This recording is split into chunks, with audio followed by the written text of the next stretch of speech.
Galactic Standard Date. Year 11356. Day 96. Sol Standard Date.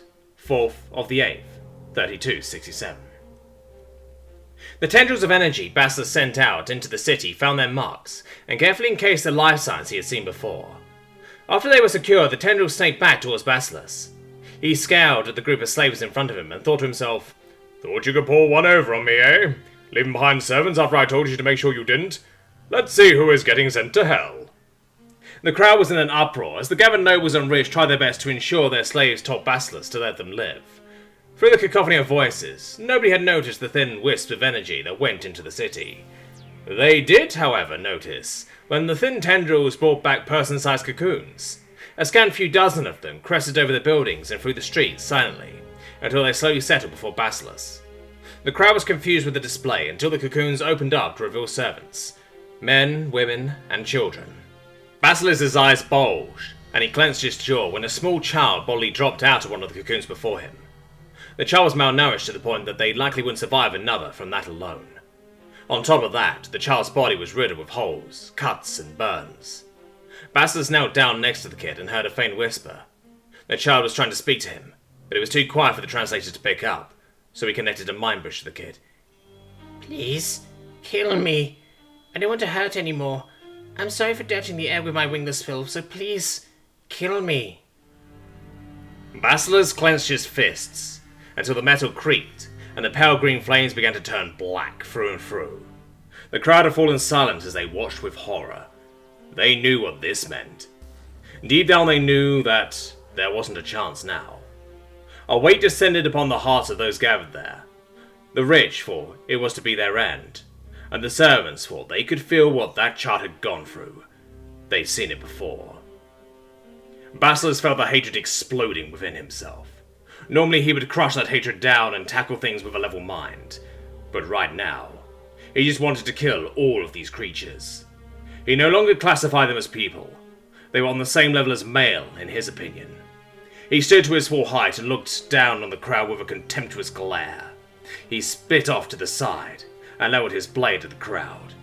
His voice wavered and had an edge of madness to it as the hatred clawed its way into the forefront of his mind. "No! I was going to let the servants decide your fate for real. If they said you were to live, then that would be that. But no, not anymore. It occurs to me that I need to make an example, here and now. I will not burn this city, no.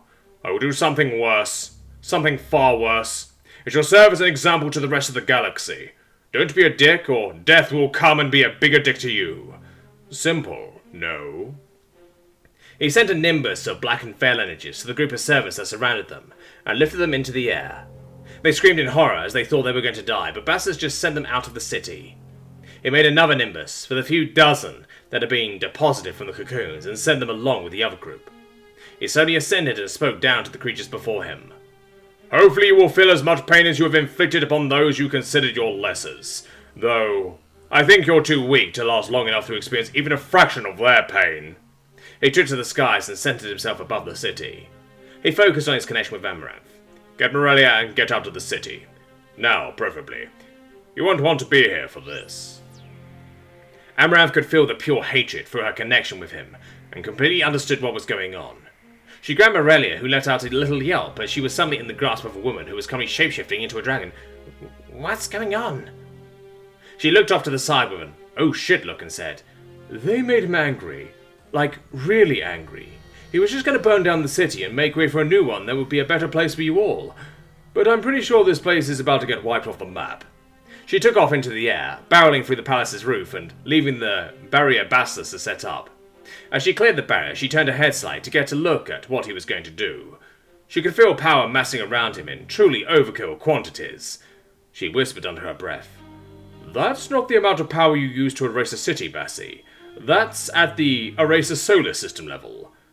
What are you trying to do?" Basilisk decided that it wasn't enough to simply erase the city. It wasn't a problem that he could solve with just these few here before him. Sure, they were probably the worst around, but he knew there were more depraved bastards nearly as bad as littered throughout the Wasp territory. So he needed a lasting monument, a constant reminder not to be like these assholes. He decided on the monument to their sins, and began sculpting the energy to his will. He strengthened his barrier around the city, and then began to open a veil rift. The wasps below him started screaming and pleading, but their cries fell on deaf ears. They wailed as they watched a flaming hole tear through the skies, revealing another dimension. A dimension that could only be described as hellish. The energies that ran rampant through that dimension would twist matter to his dark will, regardless of whether it was living or not. The rift in reality fully encompassed the sky above the city. Bastos wasn't just letting in the raw veil energies, that process was too long. He funneled condensed veil energy into both the massive rift and the city. He took the energy he funneled into the city, and used it to lift the city from its very foundations up. The wasps on the ground suddenly felt like they were heavier as the rift got closer.